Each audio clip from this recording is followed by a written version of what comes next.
The issue at the border is becoming dire because of Biden's policies, but it's still Trump's fault. And I just bought an anthology of Mark Twain's best stories. I'll tell you why. This is Gene, and you're listening to Dumbasses Talking Politics. Hey, this is Gene. Welcome back to Dumbasses Talking Politics. I was going to have three stories today, but I changed my mind because I think for two reasons. One, I think the first story is going to take a while, and we're going to talk about the border crisis, even though it's not really a crisis, but it kind of is. And we're going to talk about we were going to talk about Meghan Markle and her and Prince Harry's interview with Oprah Winfrey, because I think it's important to talk about that a little bit, because it actually is a sign that the woke BS that is happening in the United States is now happening in England, and it's beginning to attack the institutions in England. The problem with the Markle story is that I hate the British royals, and I hate Meghan Markle, and I don't like Prince Harry, and I really couldn't care less what happened. So I cuss a lot. So I'd rather have it as a separate episode and just start that episode as hey guys, keep your kids out of the room. So we'll move on to just a couple stories. So today might be shorter. I don't know. We're going to see. But so there seems to be an itty-bitty problem at the border, the Mexican border these days. No one's talking about it except those who live on the border. Border crossings are at highs that are competitive with 2018. Now, you may remember 2018, 2017, we were averaging about 130,000 people crossing the border illegally. And actually, when I say 130,000 crossing illegally, that's 130,000 caught. So there were plenty. They were talking 250,000 people were crossing the border, and a bunch actually did get through. In January 2021, there were 80,000 crossings on the border. As a matter of fact, if you look from the election of Joe Biden in November, it has been going up very slowly. I believe it was in October and September, it was around 30,000 were crossing. And at one point, there was actually about 10,000 crossing. So President Trump really did handle the border well. The stay in Mexico policy and things like that really were working.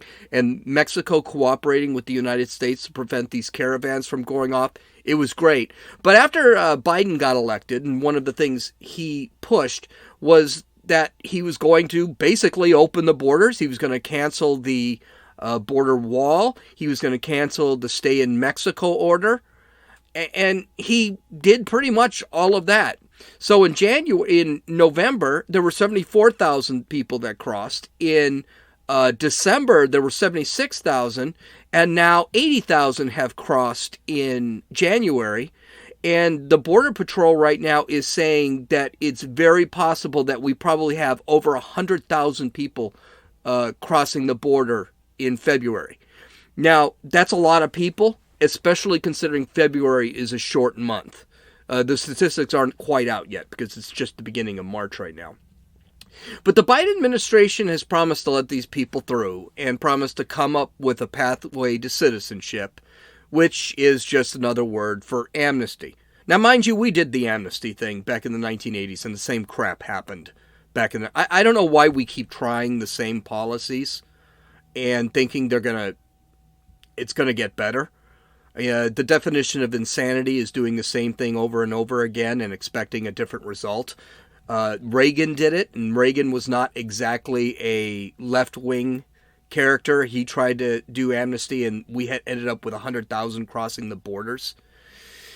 But so far, since Biden got elected, there have been 3 caravans that have gone through Mexico from Central America into the United States. A 4th caravan is on its way.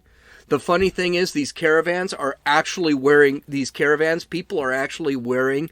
professionally made Biden t-shirts with "Let Me Cross" written on them makes you kind of wonder where they're actually getting these t-shirts.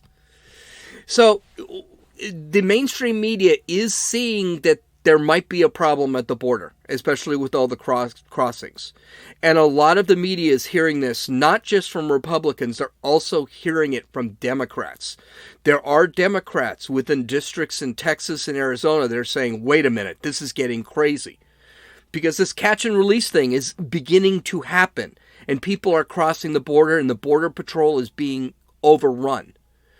When asked if there's a crisis at the border by the mainstream media, not Steve Doocy, but by the mainstream media, CNN, MSNBC, Homeland Security Director Alejandro Mayorkas said, no, there's no crisis. Do you believe that right now there's a crisis at the border?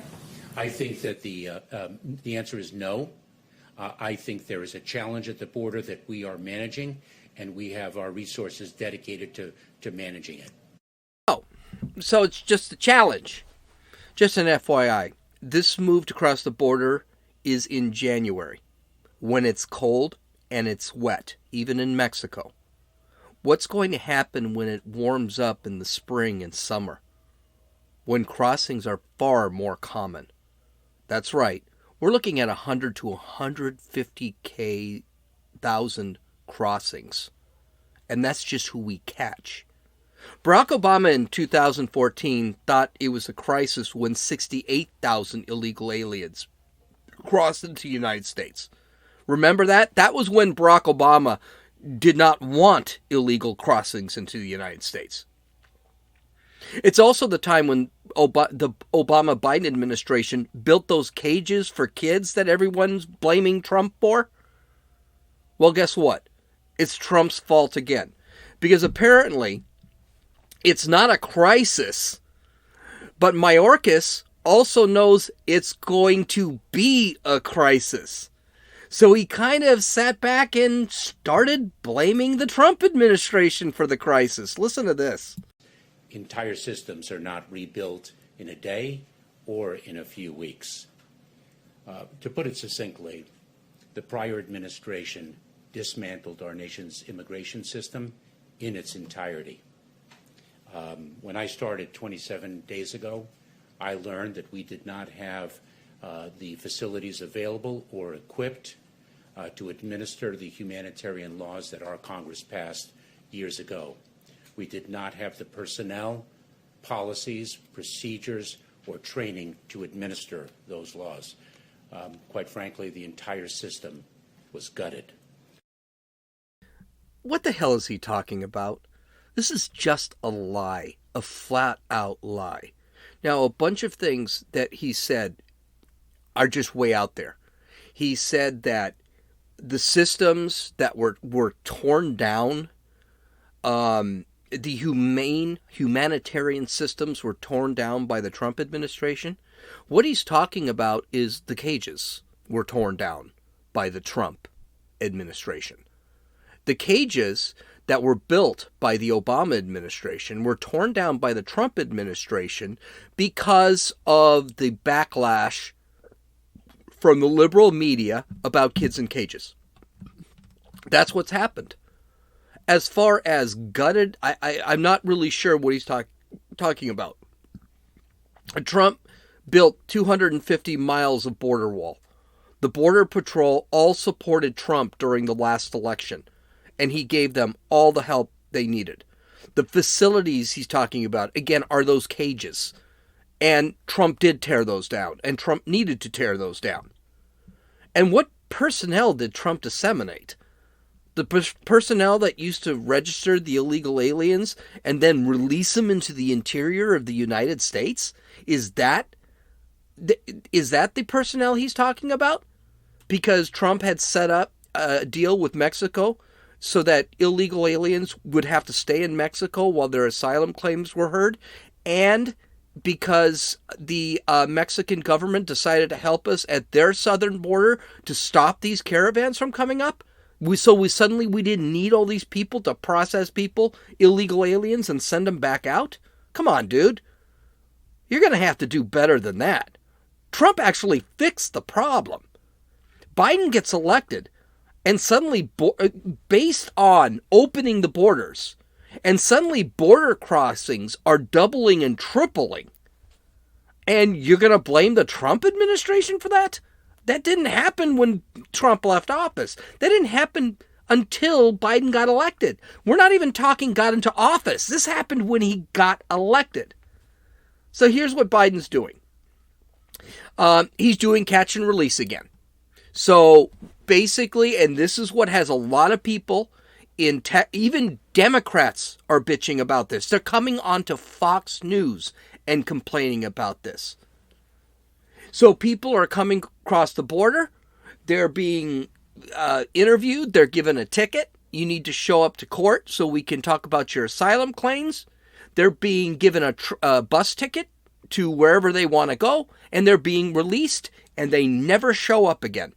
Catch and release, what Obama did. It didn't work when Obama did it. And big irony, and I can't wait to see how we've already seen how the media is handling it. They're opening the cages again. They're not calling them cages now. They're calling them soft-walled, what did they call them? Soft-walled, soft structures is what they're calling them. Basically, they are barracks and tents. Because here's the problem. Unattended child crossings are up something like 300%. Since this year began, since Biden took office, there have been 3,200 unattended crossings of children. By the end of 2021, they are expecting between 9 and 11,000 unattended crossings, unattended child crossings across the border this year. That's up from 1,300 last year. I know it's a concept of white supremacy, but do the math. That's over an 800 to 1,000% increase. I do math because I'm a white supremacist, apparently. So, yeah, that's a lot. And these kids are not crossing because they've decided to come over. They're crossing because they're getting pulled in by coyotes. They're being pulled in by the cartels, the drug cartels. Or their parents are just saying, go. Because once you get on the other side, then we will come with you eventually. This is just terrible. Absolutely terrible. And a lot of those kids become victims of crime. But to sit there and say, in a month and a half, 3,200, and I think I'm being conservative. I think it might be 3,600, but let's be conservative. 3,200 kids, and these kids are not 17. These are 8 and 9-year-old kids. Fox News actually had a report that showed the reporter talking to this 8 and 9-year-old kid. The Border Patrol officer asked where the parents were, and the kid said they didn't know. Okay, there it is. It's up on the television right now. In the past 2 weeks, I said 2 months, the past 2 weeks, 3,250 unattended children were crossing. This is from the New York Times. So this is extremely disturbing. And that's scary. Because a lot of those kids end up being victims. And contrary to what the Biden administration is saying is, they are not bringing those kids back to their parents. Do you know why? They can't find the parents. The parents are in Mexico. They can't find them. They have returned about 10% of the children that have crossed the border into Mexico and returned them to their parents. Now, here's something that 32, what the Biden administration is saying, well, we've returned 300 and some odd kids. That's only 10% of the kids that are crossing. Do you notice that the Biden administration uses percentages? And I talked about this in an earlier podcast, but they use percentages for when they're convenient. So you don't want to say you return 10% of the kids that cross the border. You want it because that would say, well, 350 kids, 10% of that is 3,200 kids cross the border. You want to say we returned 350 kids, whereas the Trump administration only sent 100 kids, which, by the way, is about 10%. Yeah, you don't want to say that because it doesn't look like he's accomplishing anything. It is so bad that those tenements will be filled at 100% capacity. So the Biden administration has said, we're going to completely open those, children in cages. We're going to completely open those cages, put those kids in the cages at 100% capacity. That's how many kids are crossing the border. We're not talking adults here. We're talking children. And by the way, why didn't they have those open at 100% capacity? Because the CDC, the Centers for Disease Control, recommended that those tenements be at 50% because of COVID. Well, guess what? What happened to COVID? Well, apparently, COVID is not an issue for the Biden administration when it comes to illegal aliens. At the time of this, 108 illegal aliens have been diagnosed with COVID, but are being processed anyway. I think it's time to spit on the "you're a bad human being without a mask" policy that Biden keeps trying to push, because that's not a thing anymore. Why should we wear masks and worry about social distancing if he doesn't even care if illegal aliens are doing it? And they're being processed and sent out. And people in Arizona and Texas, even California, they're like, whoa, whoa, whoa, whoa, whoa, whoa, whoa. We're finally beginning to open this stuff and you're just letting people in who may have COVID? A lot of the folks that end up being tested and do have COVID, they're not being released right away. They're actually being housed so that they can get better, and then they'll release them. This is what Biden has done in his 44 days, 45 days of being president. He's ended the stay in Mexico order. He's ended the building of the border wall, which not only is allowing Hispanics into illegal aliens, I don't want to say Hispanics, illegal aliens into the country, but it also is, it cost us about 6,000 jobs. And he set up a 100-day deportation moratorium. So we can't even send them back. Listen, we know what this whole thing is about. Let's call it what it is. Biden is going to let as many illegal aliens as he can into the country. And when his administration decides it's a crisis, he's going to blame Trump. We already know that's already happening. He's going to release illegals into the interior, just like Barack Obama did. He's then going to find a pathway to citizenship for illegal aliens. That's right, amnesty. That's what he wants. And now the Democrats are trying to pass this H.R. 1 bill, which we talked about yesterday. So we know they're going to try and get it so that illegal aliens, along with felons, can all go out and vote. Is this going to work? I don't know. I'm feeling less confident that it won't work by the second. Here's the problem, that the Democrats and the Biden administration, and by the way, Biden's not even running his administration anymore. The guy is completely gone. He is absolutely gone.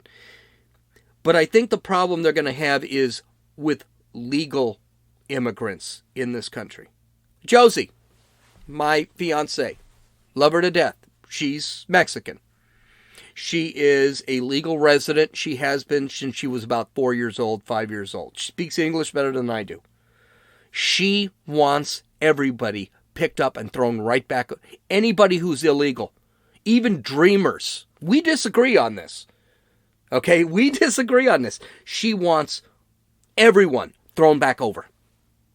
Her family thinks the same thing. You're here illegally, throw your ass back over. That's what she said.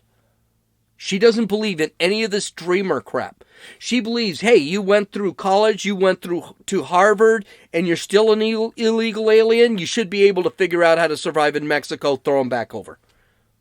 I don't agree with her, but again, she has family that can't come to the United States right now because of legal issues. But they continue to do it the right way. It's been 7, 8 years, and now they're looking at being able to get into the United States legally. And she is bent out of shape because these people cross the border and just are allowed to come and do whatever they want to do. Get drivers in California, they can get driver's licenses, get IDs, they can buy cars, they get a worker ID number.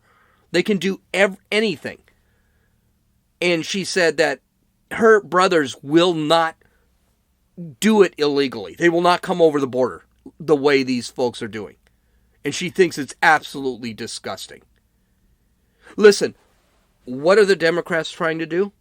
They're trying to get, if they get this H1 bill through the Senate, and there is a chance it'll get through the Senate. There is a chance. I can't think of how it will get through the Senate because it is completely an unconstitutional bill. And then I was listening to Fox News. I believe it was Fox News. I can't remember who I was listening to. Maybe it was Ben Shapiro. But there's a possibility that they'll start packing the federal courts, and that H.R. 1 would never even get to the Supreme Court.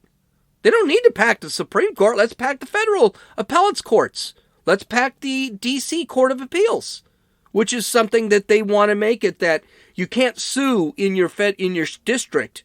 You have to go to the District of Columbia Federal Court of Appeals, and maybe that's the only one they need to pack. It's very disturbing. The Democrats aren't hiding it anymore. The Democrats want to rule forever. These a-holes are just putting it right back right out in the open, and people are buying their crap. It's god-awful. I'm glad I'm not going to do the Meghan Markle thing today and Prince Harry thing because I will have to do it tomorrow. There's a ton of clips. I got a lot to say. I think it is a very telling interview, so I do want to talk a little bit about it. But I just told you, I bought a Mark Twain anthology. It's got several different Mark Twain books, including Huck Finn, Tom Sawyer, The Prince and the Pauper, The Connecticut Yankee in the King Arthur's Court, The Tragedy of Pudd'nhead Wilson. The reason I bought this book, well, I made a mistake. I made a huge mistake. And my huge mistake involves buying everything electronically. I actually either listen to an audio podcast or I buy the book on my Kindle. Big frickin' mistake. And the reason it's a big mistake is because now Mark Twain on CNN last week, someone said because Mark Twain used the N-word a couple of times, that Mark Twain should be banned. Well, Josie and I went to Barnes & Noble to take a look if we could find any Dr. Seuss books. Guess what? Not one Dr. Seuss book could be found at Barnes & Noble. Now, is it possible they were sold out? I doubt it. And the reason I doubt it is Dr. Seuss has so many books. They used to have its own section. That section was gone. There were no Dr. Seuss books to be found. I did find 5 or 6 books about Kamala Harris. I'm pretty sure, I didn't read any of them, but little kids' books about Kamala Harris. I'm pretty sure none of those books talked about how she was sleeping with Willie Davis or whatever his name is in California to start a political career. But, hey, you had 3 books on Michelle Obama. None on Joe Biden, by the way. Hint, hint, hint. Yeah, Joe Biden's not going to be president much longer. When I saw that they had actually banned those books, I thought to myself, all right, I need to start buying physical books. Because right now they can't take those away from me. If I bought Mark Twain on my Kindle, and Amazon decided to ban Mark Twain, watch, it's coming, folks. It's coming. they would actually just pull it right off my Kindle. Just like they did with that book I talked about last week.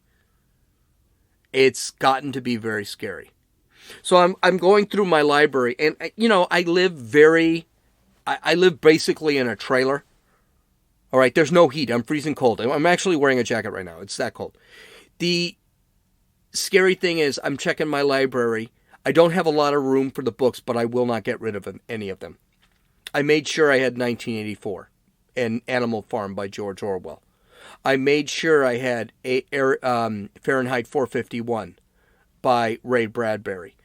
I made sure I had Plato's books. I made sure I had Aristotle's books.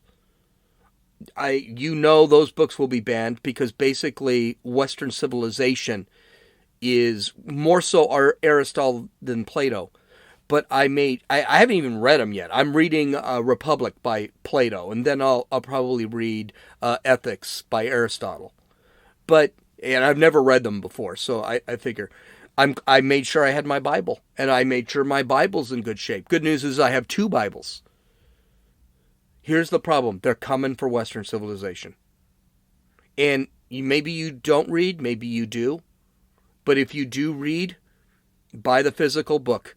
Ben Shapiro said that. He said he only buys physical books. And he does that for a reason. He's Jewish, so he can only read on Saturdays. I think it's Saturdays or Sundays. I'm not sure what it is. But he's not allowed to use electronics because he's an Orthodox Jew. And he says every Saturday, the guy's brilliant, so he could read Tom Sawyer in a day. But he sat back and said, I always buy physical books, and this is part of the reason. They're now beginning to ban books. And when I heard CNN talk, and I talked to Josie when we were at the Barnes & Noble, I said, it's only a matter of time before they get rid of Mark Twain. And just the next day, they had a guy say, hey, Mark Twain used the N-word several times. He should probably be banned for racism. Mark Twain was one of the most brilliant writers in history. And this stuff happened in the 19th century. And so terminology they used in the 19th century was not considered offensive back then. It's considered offensive now. The N-word's offensive now. Back in the 19th century, it wasn't considered offensive. A little boy, Huck Finn and Tom Sawyer, were calling blacks the N-word, and the blacks just responded.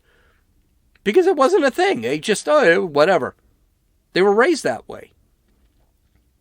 But it doesn't matter. It's all literature's got to be gone. My next book after this will be Shakespeare. Because Shakespeare is going to be very hard to ban because nothing is outright. But that doesn't mean it's not going to happen. So, get your books. Use your Amazon.